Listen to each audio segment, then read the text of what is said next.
Welcome to the history of true love romance at Mills and Swoon. Tonight's story takes us to the turbulent years of the French Revolution and the rise of a man who would one day rule much of Europe.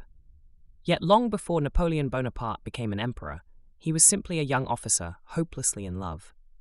The woman who captured his heart was Joséphine de Beauharnais. Joséphine was not the obvious match for a rising military man. She was older than Napoleon by 6 years, a widow with 2 children, and already well known in Parisian society for her charm and elegance. During the violent years of the Revolution, she had narrowly escaped execution after her first husband was sent to the guillotine. By the time she met Napoleon in 1795, she had learned how fragile fortune could be. Napoleon, by contrast, was intense, ambitious, and still relatively unknown. He was brilliant on the battlefield, but socially awkward, prone to sudden bursts of emotion and fierce devotion. When they met in Paris, he fell in love almost immediately. Joséphine, however, was slower to surrender. She was accustomed to admiration and had lived through enough upheaval to distrust sudden passion. Yet Napoleon's intensity was difficult to resist. Within a few months, they were married. Almost immediately, Napoleon was called away to command the French army in Italy. It was during this separation that his feelings became immortal. Napoleon wrote to Joséphine constantly, often with breathtaking emotional urgency. His letters were not the measured correspondence of a future emperor. They were the confessions of a man entirely consumed by love.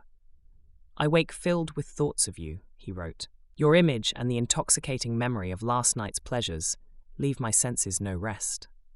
In another letter, he confessed his frustration at the distance between them. "Since I left you, I have been constantly depressed. My happiness is to be near you." The letters reveal a man whose ambition and emotional life burned with the same intensity. While conquering Italian cities and reshaping the political map of Europe, Napoleon remained preoccupied with the woman he had left behind in Paris. But the love story was not as simple as his letters suggested. While Napoleon fought his victorious campaigns in Italy, rumors began to reach him that Joséphine was not entirely faithful. In the glittering salons of Paris, she continued to live a lively social life, surrounded by admirers.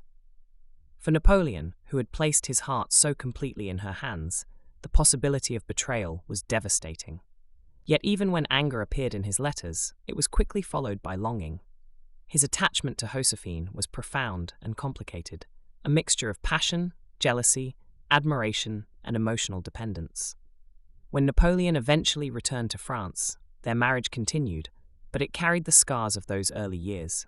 Their love endured through triumphs and tensions as Napoleon rose from general to emperor.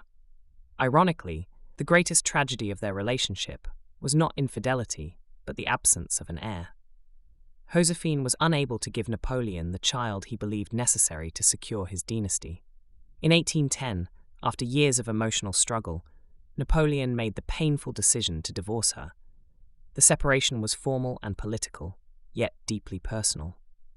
Witnesses recorded that both Napoleon and Joséphine wept during the ceremony that ended their marriage. Even after the divorce, Napoleon never truly abandoned her emotionally. He continued to care for her, and she remained an important presence in his life. When Joséphine died in 1814, Napoleon reportedly spoke her name as one of the final words he uttered years later on his deathbed.